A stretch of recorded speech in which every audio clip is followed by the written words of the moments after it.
제가 우리 그 김영일 안수 집사 한테 얘기를 들으니까 여기가 동경대라 그럽니다. 일본의 동신경로대학 줄여서 동경대라 그러는데 아주 막강한 어르신들을 모시고 오늘 이렇게 강의를 하게 돼서 무한한 영광으로 생각합니다.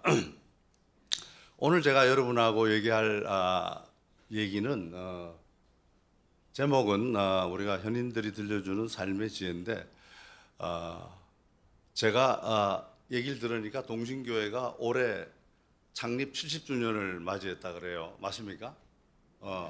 예, 저도 인생 70주년을 올해 맞이했습니다. 그래서 사실은 동신교회 창립 연도하고 제가 태어난 연도하고 같은 연도가 됐는데 그런 의미에서도 뜻깊다고 생각이 듭니다. 얼마 전에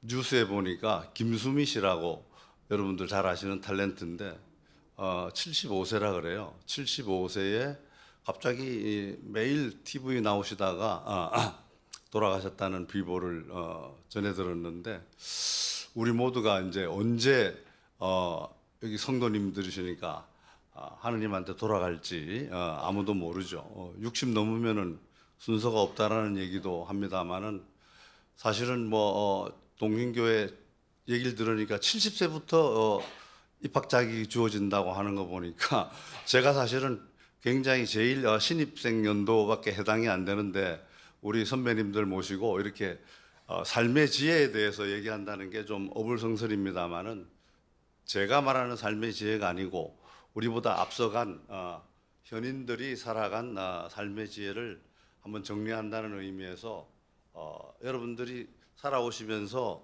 많이 듣고 또 이미 알고 계신 분들 것들도 있지만 한번 정리한다라는 이런 생각으로 같이 참여해 주시면 감사하겠습니다.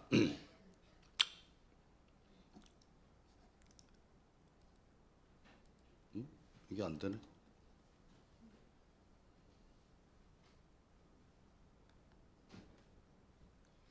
제가 오늘 간단하게 말씀드릴 내용은 여러분들은 이제 기독교적 입장에서 신앙관에 대해서 우주관에 대해서는 하나님이 세상을 창조하고 하시는 얘기는 많이 들으셨지만 다른 유가 측에서는 어떻게 우주관을 보고 있는지 그런 걸 한번 간단하게 보고요.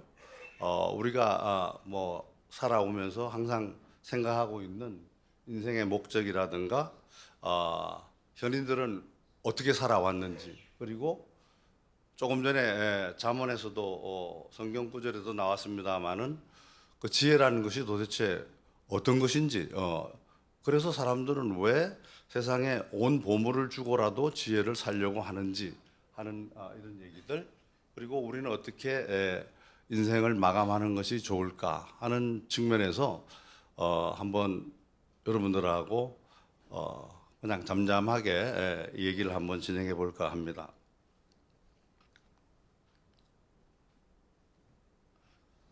하늘 하면은 이게 되나요?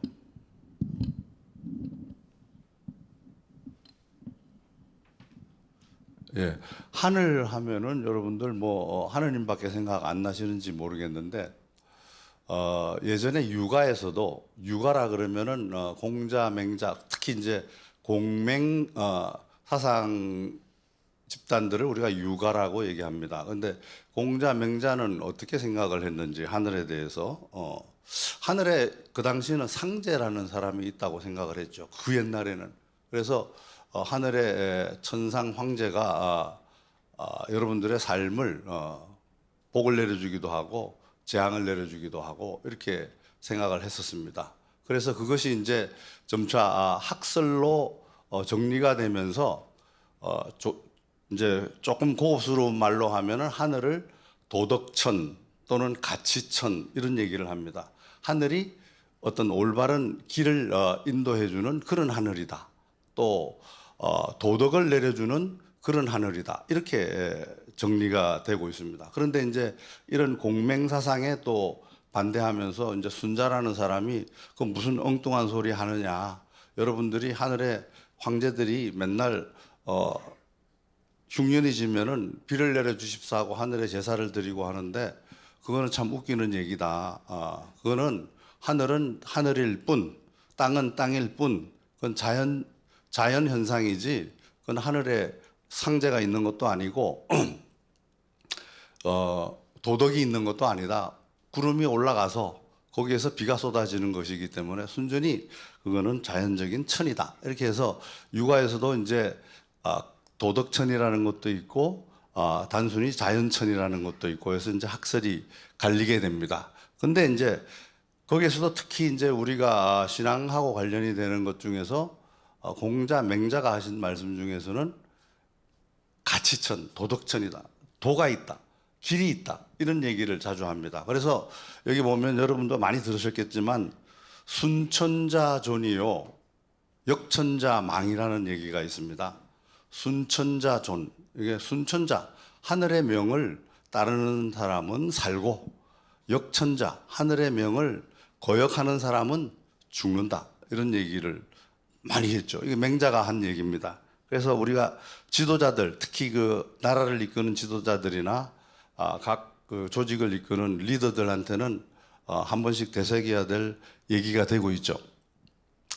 그런데 이제 우리 얼마 전에 죽은 근대 과학자죠. 스티븐 호킹 박사. 이 양반은 죽을 때 신은 없다. 누구도 우주를 관장하지 않는다. 그렇게 얘기를 했어요.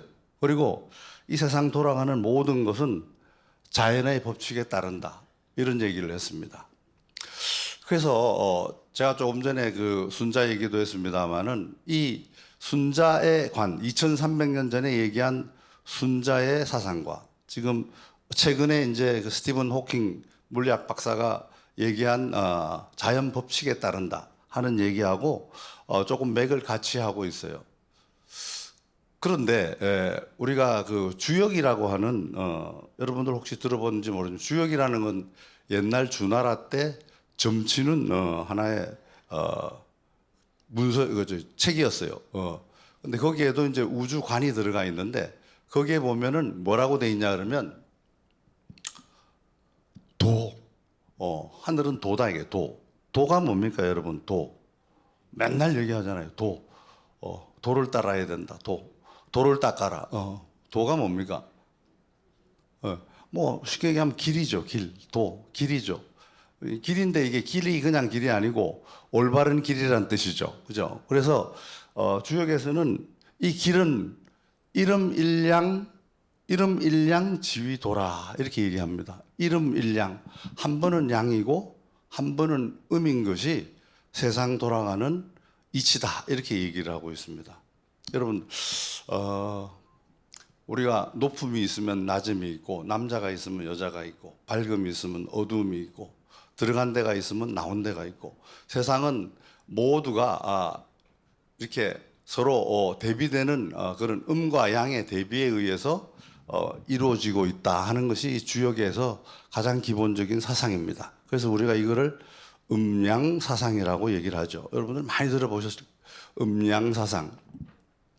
그래서 육아에서는 이 음양사상을 가지고 풀이를 했습니다. 우주관을 풀이를 했어요. 그래서 이게 태극도설이라는 책으로 나와 있는데요. 이 태극도설은 주렴계라는 사람이 태극도설을 정리를 했어요. 그 옛날부터 내려 이 주렴계라는 사람은 송나라 때 사람이에요. 송나라 때는 지금으로 따지면 기원 후 1000년 정도입니다. 그러니까 1300년 전서부터 2000년, 3000년 전 것들을 지금부터 1000년 전에 다시 정리를 한번 한 것이 이 태극도설이라는 거예요. 우주론에 나오는 거기에 보면은 저쪽에 한번 보시죠. 무국이 태극이다. 여러분 혹시 이런 얘기 들어보신 적 있습니까? 무국이 태극이다. 여러분들 처음 들어보면 꼭 제가 뭐 이게 그 좌판 깔고 뭐 하는 사람 같은데요. 무국이 태극이다. 무극이라는 것은 무라는 건 없다라는 뜻이죠. 극이라는 것은 무엇입니까? 아주 극단적인 것을 얘기합니다. 무극. 끝이 없다라는 얘기예요. 무극. 끝이 없어요. 무극이 태극이다.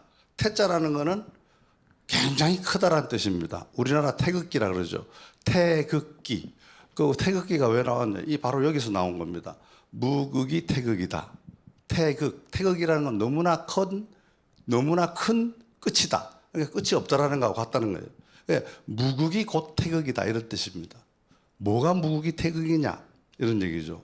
그러니까 동양 사상에서는 진리가, 우주의 도가, 자연 법칙이, 아까 노래에도 나왔습니다마는 가을이 지나면 겨울이 오고 겨울이 지나면 봄이 오고 우리가 풀이 생겨나면 싹이 돋고 싹은 열매를 맺고 열매는 씨를 맺고 죽고, 이게 자연의 법칙이라는 거죠. 자연의 법칙이라는 거는 말 그대로 생입니다. 생.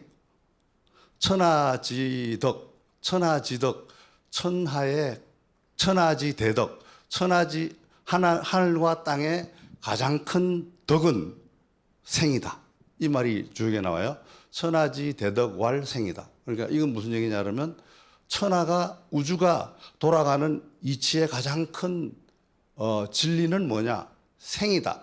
부활이다. 이런 얘기입니다. 만들어낸다. 탄생을 시켜준다. 이런 뜻입니다. 그래서 바로 이 태극이 무극이라는 것은 바로 그러한 우주의 크나큰 법칙, 눈에 보이지도 않고 냄새도 없고 형체도 없는 이런 진리, 그러한 도, 그것이 바로 태극이 무극이라는 뜻입니다. 거기에서 오른쪽에 보시면 동극이 정하고, 동이 점차 움직이면 움직임 동이죠. 움직이면 정이 되고, 정이 움직이면 동이 되고, 여기 밑에 동그라미 보시면은 까만 거가 있고 하얀 거가 있어요. 하얀 거는 양이고 까만 거는 음이에요. 그래서 여기 왼쪽에 보시면 맨 끝에 원을 보시면은 하얀 원이 가다가 반쪽으로 넘어가면 까만 원으로 넘어갑니다. 이 얘기는 뭐냐 그러면 양과 음이라는 거는 벌써 이미 그 속에 들어있다라는 거죠. 우리가 겨울이 온다는 것은 이미 가을 속에 겨울이 들어가 있다는 거고, 봄이 온다는 거는 이미 겨울 속에 봄의 태동이 들어가 있다는 뜻입니다. 그래서 양음이 서로 교차되면서 무언가를 만들어낸다는 거예요. 안에 움직임이 있다는 거죠. 거기에서 튀어나온 게 뭐냐 그러면 여러분들이 잘 아시는 오행입니다. 수화목금토. 여러분들 혹시 이제 신앙인이기 때문에 점쟁이 집에 가본 적은 없지만 예전에 다 이름 지으려고 그러면은 이름에 한자 이름에 나무가 없느니 불이 너무 많느니 물이 적느니 이런 얘기들 많이 들으셨죠. 그 얘기가 바로 수화목금토 오행입니다. 오행. 수화목금토 5가지 기운. 물, 불, 그다음에 나무, 그다음에 금, 세금, 그다음에 토. 이 5가지가 오행이라고 하는 거예요. 그 오행은 어디서 나오느냐? 바로 아까 얘기한 음과 양의 서로 작용에 의해서 오행 5가지 기운이 나오고, 그 5가지 기운이 서로 움직이면서 돌다가 건도가 있고 곤도가 있습니다. 건이라는 거는 하늘이죠. 곤이라는 건 땅이죠. 그래서 건으로 돌아가게 되면 거기서 남자가 태어나오고, 곤으로 기가 돌아가면 거기서 여자가 태어난다. 그래서 여기 보면 건도성남, 하늘 길을 가면은 남자가 태어나고, 곤도성녀, 땅 길을 들어가면 여자가 태어난다. 그래서 남녀가 교합하니, 그렇게 해서 남녀가 교합하니 생생이라, 만물이 다시 태어난다. 남녀가 교합하니, 동물도 마찬가지고 사람도 마찬가지고 식물도 마찬가지고, 그렇게 해서 천지 만물이 태어난다는 겁니다. 바로 태극이 무극에서부터 시작해서 음양 오행을 거쳐서 바로 남녀가 태어나고 남녀가 교합을 해서 세상 만물이 태어난다 하는 것이 지금부터 1000년 전에 유가 쪽에서 이 우주관을 정리한 하나의 딱 이 그림 하나예요. 이 그림 하나로 정리한 것이 바로 태극도설이라는 겁니다. 주렴계라는 사람이 만들었는데, 이거는 서양 철학자들도, 지금부터 2500년 전에 나온 서양 철학자들도 탈레스라는 사람은 세상의 근원은 물이다. 그 다음에 헤라클레이토스라는 사람은 세상의 근원은 불이다. 그 다음에 엠페도클레스라는 사람은 사원소설을 제기했죠. 물, 수, 화, 토, 공기. 물, 불, 흙, 그리고 공기. 이렇게 네 가지. 우리나라 태극기도 여러분 보시면 건곤감리로 되어 있습니다. 건이 뭐냐 그러면 하늘이고, 곤이 땅이고, 감이 뭐냐 그러면 물이고, 리가 뭐냐 그러면 불이에요. 땅, 하늘, 땅, 물, 불. 이 태극 네 가지 그 기퉁이가 그렇게 되어 있습니다. 이 네 가지 원소로 태극기가 그려져 있고요. 가운데 빨간 거, 파란 거, 하늘, 땅으로 표시되어 있는 것이 바로 음양입니다. 그래서 우리나라 태극기가 바로 음양오행의 기초를 두고 만들어졌다는 사실을 여러분들 한번 기억해 두시면 좋겠습니다. 그리고 이제 이게 뭐 한의학에서는 바로 이 오행을 가지고 이 나무 기운은 간이고 신맛을 느끼고, 불의 기운은 심장이고, 그 다음에 토의 기운은 비장이고 단맛을 느끼고, 쇠의 맛은 폐, 아주 신맛, 매운맛이고, 물의 맛은 신장은 짠맛을 느낀다. 이래가지고 음양오행이라 그래서 여러분도 상식적으로 수생목이에요. 물은 나무를 살리고 목생화예요. 나무는 불을 살리고요. 화생토예요. 불은 흙을 살려요. 흙은 금을 만들어내요. 토생금이에요. 이거 이제 상생이라 그럽니다. 상생. 서로 이게 도와준다는 뜻이죠. 그런데 상극이 있어요. 예를 들면 수극화예요. 물은 불을 꺼요. 화는 화극금이에요. 불은 쇠를 녹여요. 금은 금극목이에요. 쇠는 나무를 뵭니다. 그죠? 목극토예요. 나무는 뿌리를 가지고 다 흩어져 버려요. 그래서 토는 또 물을 아주 시커멓게 만들어 버리죠. 이거 서로 상극이라 그럽니다. 그래서 저런 이론을 가지고서 바로 한의학에서도 우리 각 우리 각 오장육부에 대한 내용들을 약재를 가지고 하는 그런 이론을 개발을 했죠. 우리가 여러분들 저기 뭐 성경에 보니까 아담은 몇 살까지 사신 줄 아십니까 혹시? 아담 몇 살까지 사신지 아시는 분? 우리 인류의 최초의 할아버지인데 930살 사셨습니다. 구약 성서를 보시면 아담은 930살을 사셨고, 아담 밑에 우리가 너무 죄를 많이 지어서 그냥 홍수를 내고 노아 한 사람을 살렸죠. 노아가 몇 살까지 사셨냐 그러면 950살 사셨어요. 상상이 되십니까, 여러분? 지금 거의 1000살 가까이 산다는 게 상상이 되십니까? 그 다음에 아브라함은 몇 살까지 사셨을까요? 아브라함부터 어느 정도 조금 비슷해요. 175세에 돌아가셨습니다. 그 다음 출애굽기에 나오는 모세는 몇 살까지 사셨을까요? 그 양반은 120세까지 사셨습니다. 120세.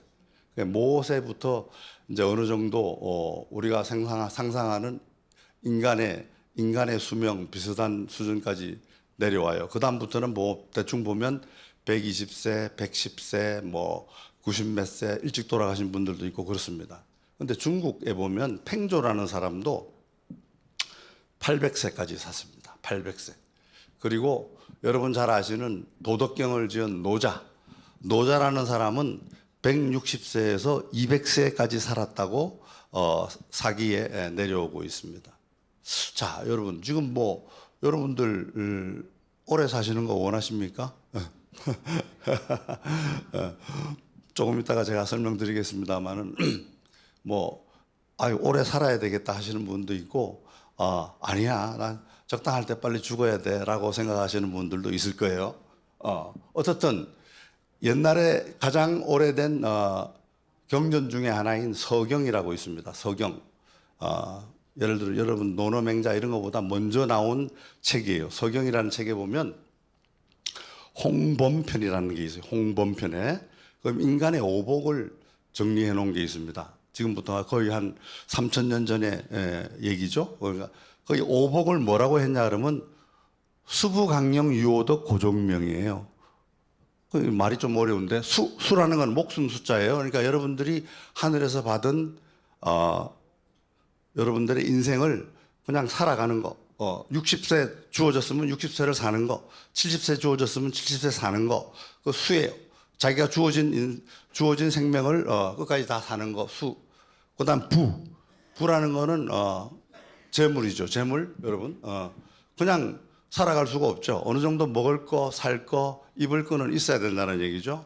적당한 필요한 재화를 갖는 것. 그것이 두 번째 복입니다. 세 번째는 뭐냐면 강령이에요. 강령은 여러분들 강령하십니까? 건강하십니까도 되지만 제일 중요한 건 목숨도 살 수 있고 재물도 있지만 그 다음에 중요한 건 건강이고 마음의 평화입니다. 마음이 편안해야지 여러분들이 복을 받은 거예요. 네 번째가 뭐냐 그러면 유호덕이에요. 유호덕이라는 것은 호덕, 덕을 좋아한다는 의미는 베푸는 것을 좋아한다는 뜻입니다. 베풀 줄 알아야 된다. 다섯 번째가 뭐냐면 이제 고종명이라 그러는데요. 고종명, 명이 뭐예요? 명은 하늘의 명령이죠. 종명, 마지막 명령, 하늘의 명령을 고종명, 차분히 받는다는 뜻인데 저거는 편안하게 돌아가신다는 얘기입니다. 어렵게 돌아가시는 게 아니고 지금 뭐 저희 아버님도 한 4년, 5년 양로원에 계시다가 돌아가셨고 어머님도 뭐 한 4, 5년 고생하시다가 돌아가셨는데 그러면 진짜 뭐 오래 명치레 하면은 효자 없고 효부 없다 그러잖아요. 그러니까 그런 꼴 보지 않고 잠자다가 편안하게 또는 뭐 여행하다가 사고로 또는 김수미처럼 뭐 갑자기 자다가 혈관이 막혀서 이렇게 돌아가시면 어떻게 보면 참 편안하게 돌아가시는 거죠. 어떻게 보면 복이 많은 거죠. 그걸 홍범에서는 이미 얘기를 하고 있습니다. 얼마 전에 한국하고 일본에서 여론조사를 했어요. 20대부터 70대까지 일본에서는 1,000명, 한국에서는 5,000명 수준으로 해서 100세까지 살고 싶은 사람 손 들어보세요 라고 얘기를 했습니다. 그랬더니 왼쪽은 한국이고 오른쪽은 일본이에요. 왼쪽은 보면 한 반 정도가 50.1%가 나는 그래도 100세까지 살고 싶어. 근데 일본은 100명 중에 22명만 나는 100세까지 살고 싶다 이렇게 얘기를 했습니다. 왜 그럴까요? 여러분들도 손 들어보세요 하면 한 반 정도는 100세까지 살고 싶으시고 반 정도는 아마 빨리 돌아가시겠다고 얘기하시는 분이 있을 텐데 그 이유를 물었습니다. 물었더니 100세까지 살고 싶은 이유 중에 첫 번째 이유가 뭐냐 그러면 조금이라도 인생을 더 즐기고 싶어서 그게 첫 번째 이유고 두 번째는 내 자녀들, 손주들이 커가는 걸 보고 싶어서 세 번째는 세상이 달라지는 걸 좀 보고 싶어서 그 다음에 이제 네 번째, 다섯 번째는 뭐 죽기 싫어서라든가 나도 100세가 되는 경험을 한번 해보고 싶어서 뭐 이런 얘기를 하는데요. 일본이 아니고 100세까지 이제 살기 싫은 이유는 뭡니까? 그랬더니 첫 번째는 가족이나 주변 사람들한테 패기치고 싶지 않아가지고 그게 첫 번째 이유고요. 두 번째는 신체가 자꾸 이제 노화하고 병들고 하니까 약해질 것 같아서 그때 되면 너무 힘들 것 같아서 100세까지 살기 싫다. 세 번째는 내가 그때까지 뭐 먹고 살 돈이 없을 것 같다. 경제적 불안감 이런 것 때문에 그때까지 살기 싫다. 이렇게 얘기해. 근데 지금 아직 한국하고 일본은 아까 한 10명 중에 2명 정도만 100세까지 살고 싶다 그랬고, 한국은 10명 중에 5명 정도는 100세까지 살고 싶다고 얘기를 했는데, 일본의 이 교수는 사토 시니치라는 오사카 교수는 일본은 한국보다 한 30년간 먼저 앞서가고 있죠. 그죠? 특히 이제 노화하는 부분이.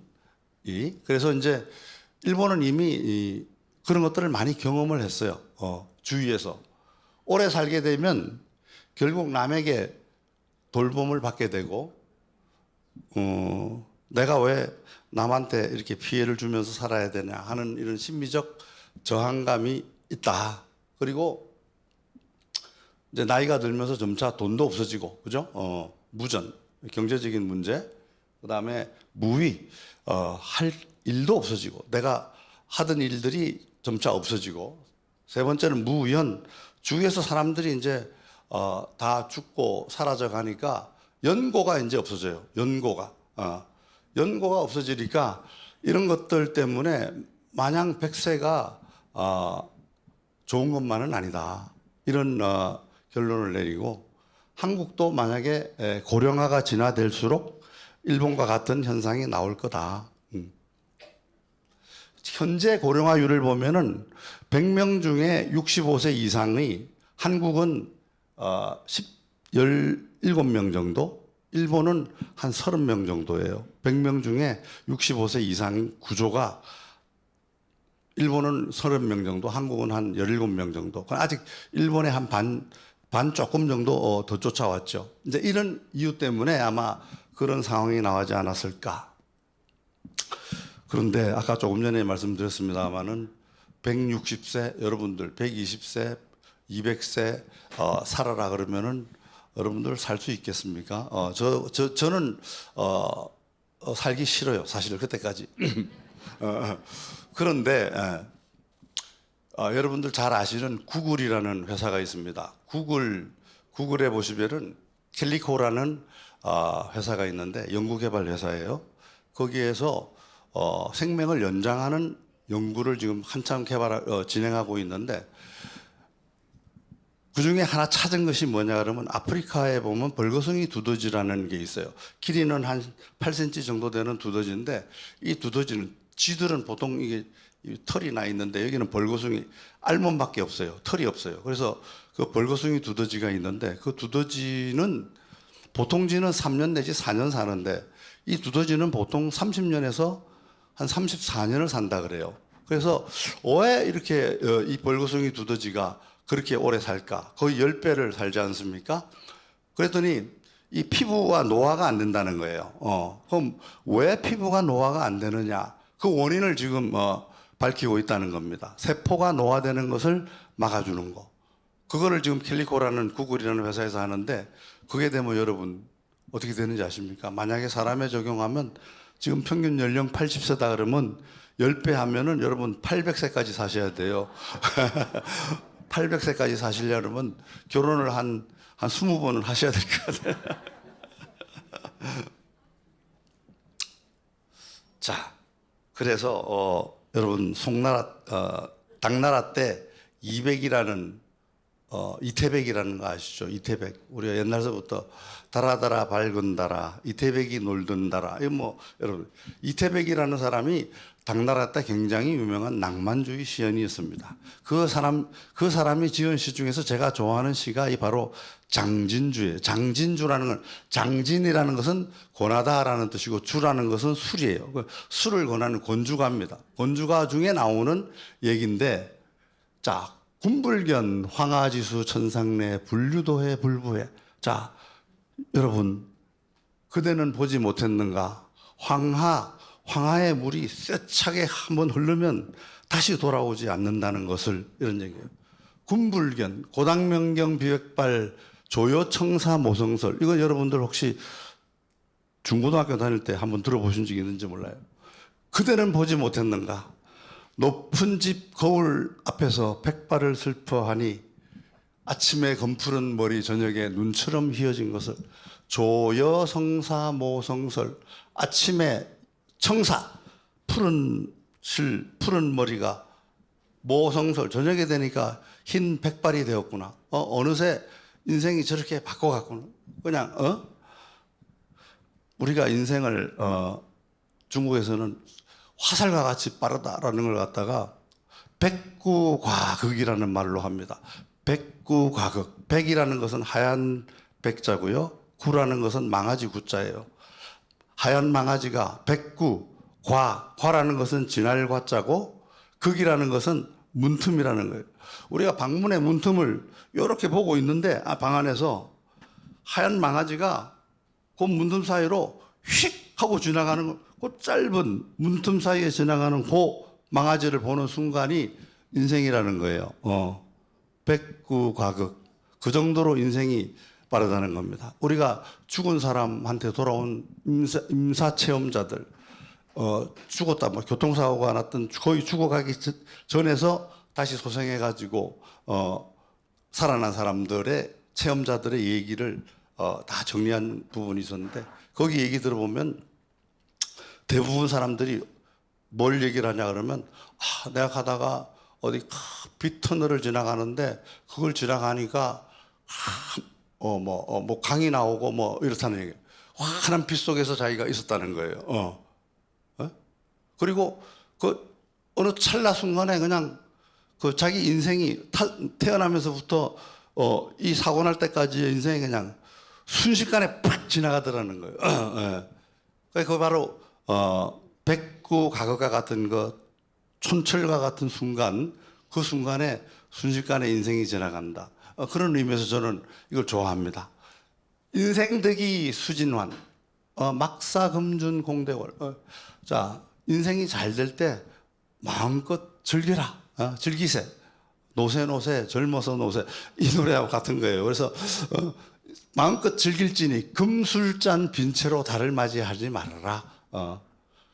천생아재 필류용. 하늘이 내게 준 능력은 필히 쓰일 때가 있을 것이니 천금산진 환불해. 지금 돈 다 쓰더라도 돈은 다시 다 돌아오게 돼 있어.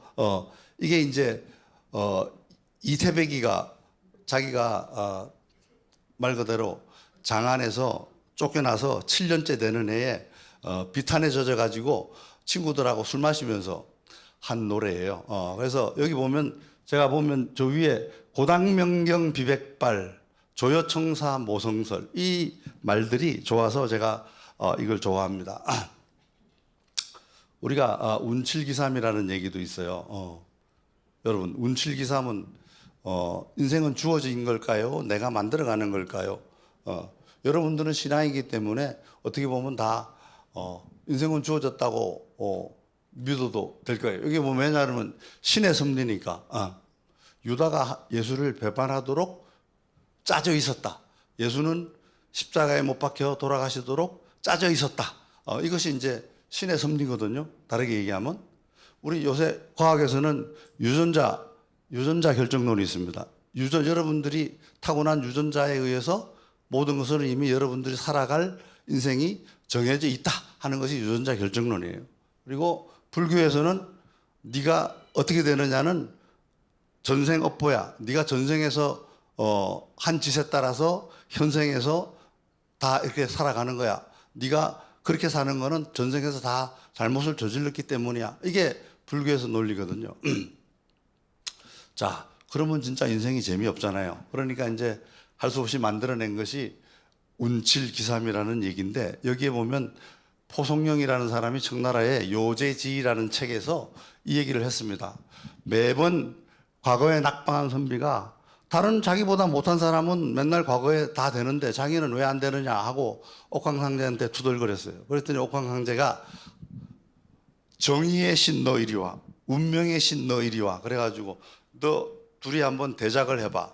그래가지고 대작을 시켰더니 정의의 신은 마신 술이 겨우 3잔밖에 안 되고 운명의 신은 7잔이나 마셨대요. 운명. 그런 다음에 옥황상제가 낙방한 선배한테 말하기를 세상은 반드시 정의대로만 되는 게 아니야.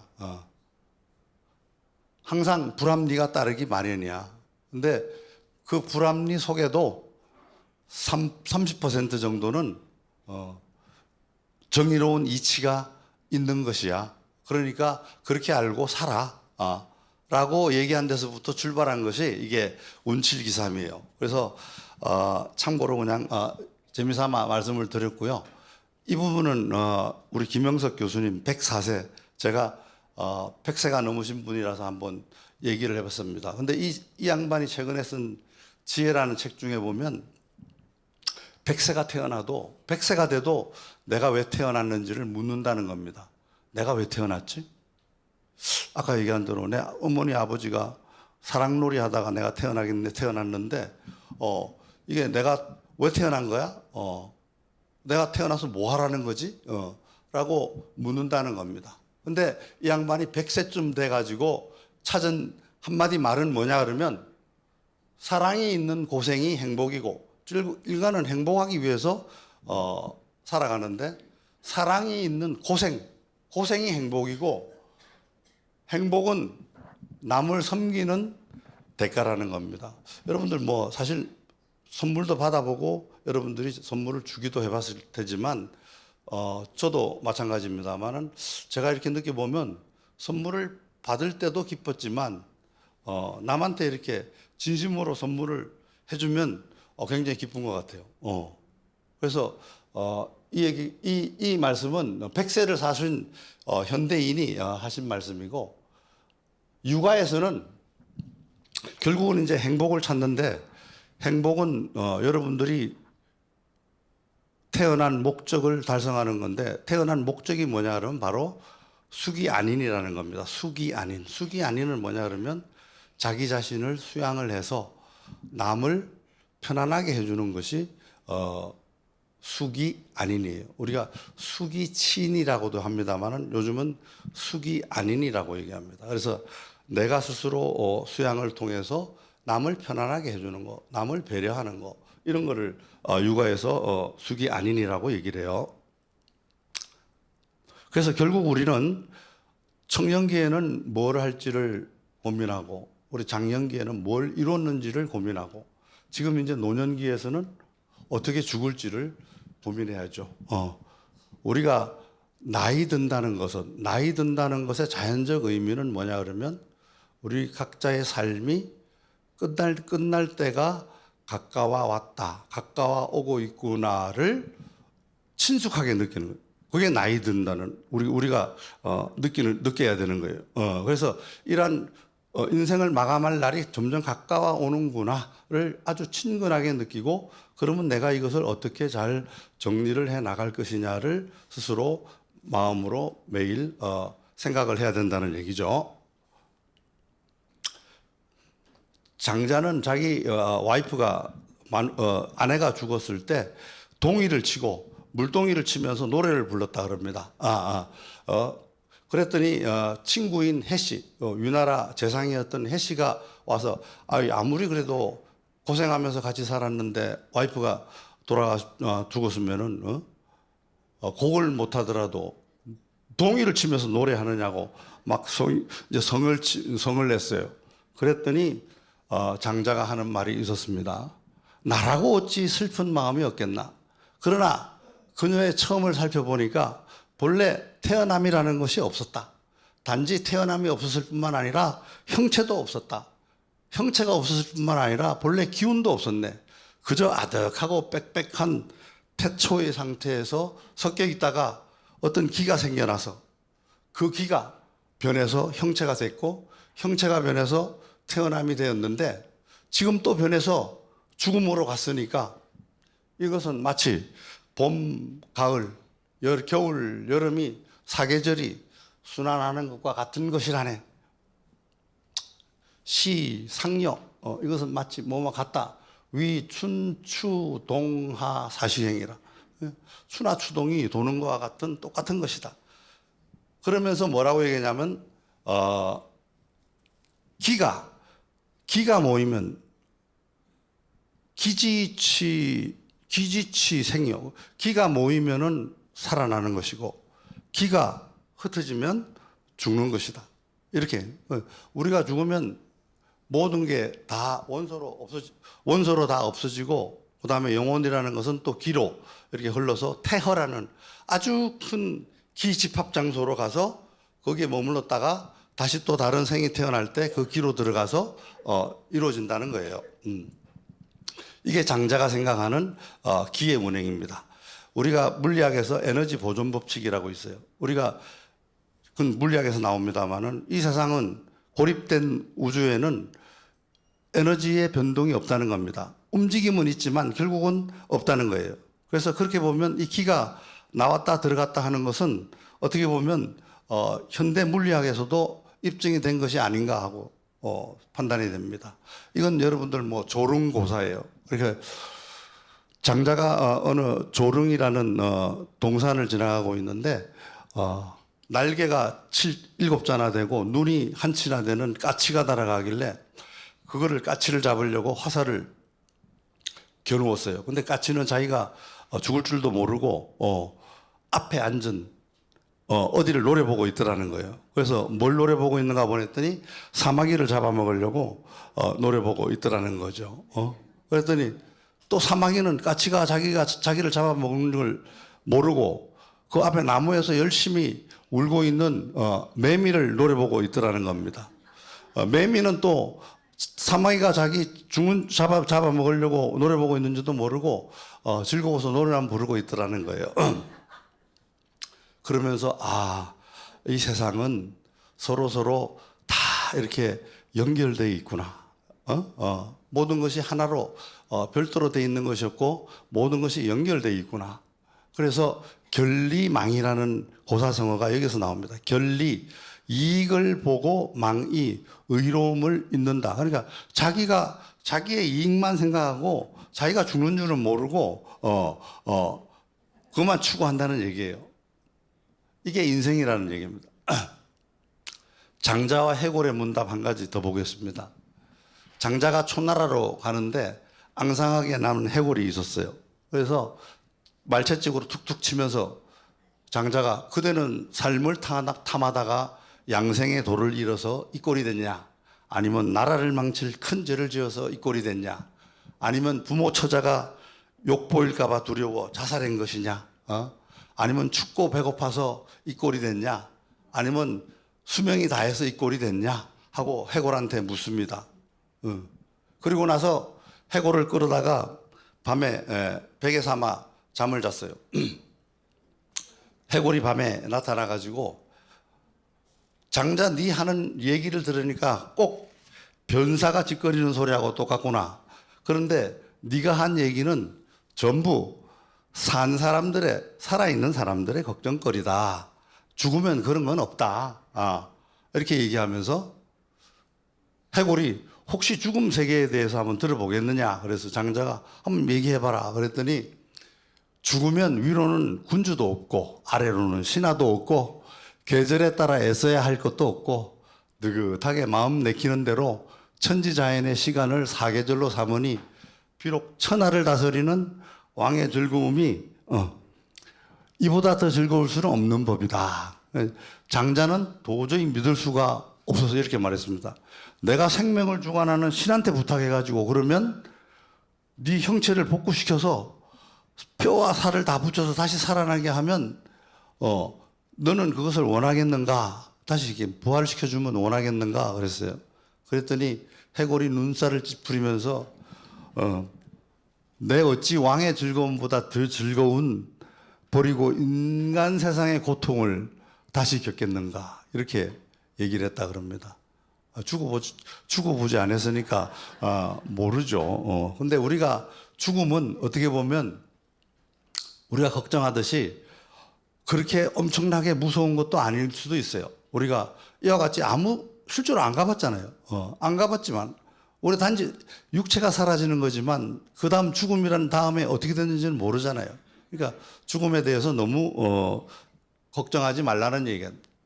사리붓다는 이 제자 부처의 제자예요. 이 양반은 뭐라고 얘기했냐 그러면 위대한 대각 세존이시여 저는 이제 곧 이 삶에서 풀려납니다. 다시는 오고 감이 없으리니 세존을 부르는 것도 이것이 마지막입니다. 이래만 지나면 짐 다 벗고 이제 이 몸을 누일 겁니다. 스승이시여 들어주소서 세존이시여 허락하소서 마침내 제가 열반할 때가 되었습니다. 이제 저는 삶의 의지를 놓습니다 하고 죽었어요. 열반을 했어요. 죽었다는 건 열반이에요. 그러니까 여러분들 뭐 윤회를 잘 아시죠? 윤회. 윤회, 불교에서는 윤회입니다. 육도 윤회, 천상, 인간계, 그 다음에 아수라계, 동물계, 그 다음에 아귀계, 지옥계 이렇게 6계를 돌면서 계속 돈다는 거 아니죠? 이 양반이 석가 부처하고 550번 윤회를 한 다음에 열반을 들었다는 겁니다. 열반에 든다는 거는 이제는 윤회가 없는 영원한 안식에 든다는 얘기가 되겠습니다. 불교에서는 그렇게 얘기합니다. 조금 전에 얘기한 게 이제 바로 그런 얘기고요. 플라톤도 국가라는 책에서 보면 에르라는 사람 얘기를 통해서 그런 얘기를 해요. 사람이 죽어보니까 이 사람도 이제 임사체험한 사람인데 죽어보니까 하늘로 올라가는 구멍이 있고 땅으로 들어가는 구멍이 있더라는 겁니다. 근데 이것도 지금 2300년 전 얘기 책에 나오는 게 그 들어갔다 보니까 그 속에서 자기가 살아온 삶의 결과에 따라서 1000년을 천상에서 살다가 내려오고 1000년을 지옥에서 살다가 내려와서 다시 생이 주어진다는 겁니다. 영혼이 있는 것이 아니고. 그래서 이 영혼 불멸설, 영혼은 죽지 않고 윤회한다라고 하는 얘기가 플라톤이라는 책에도 나와요. 자, 공자의 가르침 마지막 요 한마디만 하고 제가 끝을 맺도록 하겠습니다. 그래서 결국 공자는 우리가 어떻게 살아야 될 것이냐. 공자 제자 자공이 얘기합니다. 선생님, 제가 일생 동안 살아가면서 행동 지침으로 삶아야 할 딱 한마디를 해주신다 그러면 그게 무엇이겠습니까? 라고 얘기를 했더니 그거는 선이라. 서라는 것은 저기 용서할 때 서자예요. 저게 베풀서예요. 서자를 가만히 보시면은 같을 여에다가 마음 심자가 있습니다. 같을 여에다가 마음 심자. 마음이 같다. 한 마음이다. 이런 얘기입니다. 그러니까 남도 한 마음이다. 그러니까 그러면서 말씀하시기를 기소불욕 물시여인이라. 네가 하기 싫은 것을 남한테 시키지 말아라. 그게 선이라. 이렇게 얘기를 했어요. 그런데 우리 마테오복음에도 보면 남이 너에게 해주기를 바라는 대로 너희도 남에게 해주어라 하는 말이 나옵니다. 요 말이랑 공자가 한 기소불욕 물시어인이라 라고 한 말이랑 똑같은 말이에요. 그래서 결국 우리 인생이라는 거는 남하고 한마음 되는, 그렇게 하면서 베푸는, 그렇게 하면서 행복을 느끼는 그런 인생이 결국은 우리가 마지막 인생을 마무리하면서 살아갈 인생이 아니겠느냐 하는 생각이 듭니다. 자, 이상으로 강의 마치겠습니다. 감사합니다.